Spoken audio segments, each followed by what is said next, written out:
सोने के प्राइसेस में मूवमेंट आई, एक बार तो सभी ने इसका जायजा लिया। ऑफ कोर्स अंतर्राष्ट्रीय बाजारों में तेजी थी जो 1.25% जैसी थी, लेकिन भारतीय बाजारों में 9:10 से 9:12 के बीच में जो 1000 रुपए की उठापटक यहां पर देखने को मिली।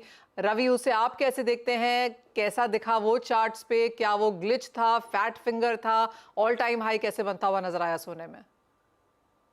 जब से उस टाइम इंटरनेशनल मार्केट की बात करें तो कोई ज्यादा वॉलेटिलिटी थी नहीं। जो भी मोमेंटम आया था वो M6 में ही प्राइसेस में ये मोमेंटम था। थोड़ा बहुत टेक्निकल ग्लिंच के वजह से भी हो सकता है पर्टिकुलर, क्योंकि उस टाइम थोड़े ट्रेड्स में प्रॉब्लम थे। सामने कुछ फ्लिप ट्रेड भी था, क्योंकि काफी टाइम ऐसा होता है कि जब ट्रेड में प्रॉब्लम होते हैं तो जो डीलर जो अपने ट्रेड को पंच करते हैं उसमें कुछ एरर आ जाते हैं। तो आई थिंक जैसे ये एरर का मींस के सिलसिला दूर हुआ, तुरंत ही ये ट्रेड एग्जीक्यूट हो गया। तो इस हिसाब से मुझे लग रहा है कि एक टेक्निकल खामी थी, उसमें कोई फंडामेंटल रीजन नहीं था कि मींस के 2 मिनट में 1000 पॉइंट की तेजी आनी चाहिए। तो मुझे लग रहा है कि ये एक मात्र रीजन था जिस हिसाब से प्राइसेस में अपसेट था। ऑल ओवर तो प्राइस में ट्रेंड बना हुआ है, पॉजिटिव ही बना हुआ है। एंड पर्टिकुलर मुझे लग रहा है कि जो चाइनीज फेस्टिविटी के पहले की दिसंबर की डिमांड है वो भी आपको वहां पे आती हुई दिखेगी। तो ट्रेंड पॉजिटिव है, ऑल ओवर आउटलुक पॉजिटिव है, ऐसा दिख रहा है। 61,500 तक के लेवल आपको वैसे अभी फ्री ट्रेड नहीं फंडामेंटली आते हुए दिख सकते हैं। ऑलराइट, प्रथमेश आप कैसे देखते हैं? क्योंकि वो जो 2-3 मिनट में हुआ और वो चार्ट काफी चौंका देने वाला था। मेजर बात यह है कि उस टाइम पे अगर आप वॉल्यूम्स देखें तो वहां पर भी हमने एक सर्ज आता हुआ देखा। ऑफ कोर्स जो लोग वहां पर पोजीशंस लेके खड़े हुए थे उनके स्टॉप लॉसेस भी ट्रिगर हुए होंगे, क्योंकि किसी ने 1000 रुपए की ऊपर और दो नीचे दोनों साइड्स की जो मूवमेंट आते हुए देखी। आप इसे कैसे देख रहे हैं? कैसा रहा एज अ एक्सचेंज मेंबर आपका कारोबार? Think as a member gold और सिल्वर में हमारी तरफ से काफी अच्छे वॉल्यूम्स हुए हैं एंजल की तरफ से। बट अपार्ट फ्रॉम दैट 3% का टिक मैंने भी देखा और मुझे भी वहां पे बिलीव नहीं हो गया, बिकॉज वो सरप्राइज ट्रेड जैसा दिख रहा था जहां पे एक टिक आपको खाली ऊपर दिख रहा है, बट उस ट्रेड पे मेरे ख्याल से ज्यादा वॉल्यूम्स नहीं हुए। So I ignore that particular tick.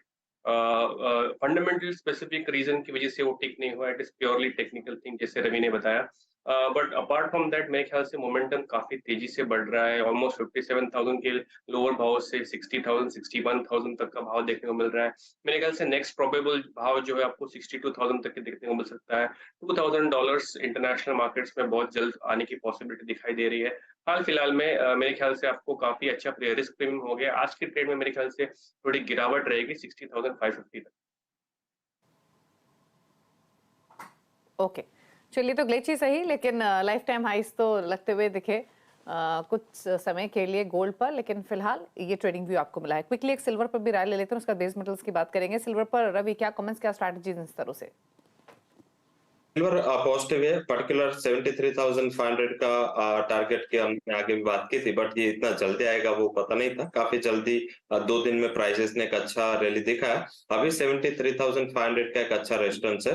Resistance break होने पे अभी मुझे लग रहा है कि 74,200 तक के लेवल सिल्वर में एक्शन हो सकते हैं। Strategy specific buy and dips का स्ट्रेटेजी रखे, अगर 73 के करीब मिलता है तो आप नया बाय कर सकते हैं 72,620 के स्टॉप लॉस के साथ। मुझे लग रहा है रैली अपसाइड आनी चाहिए। सेकंड जो है कि चाइना में भी इंडस्ट्रियल डेटा अच्छे आए थे, हालांकि बेस मेटल में इतना ज्यादा इम्पैक्ट नहीं है, बट सिल्वर में वैसे भी थोड़ी सप्लाई के कंसर्न्स ऑलरेडी थे।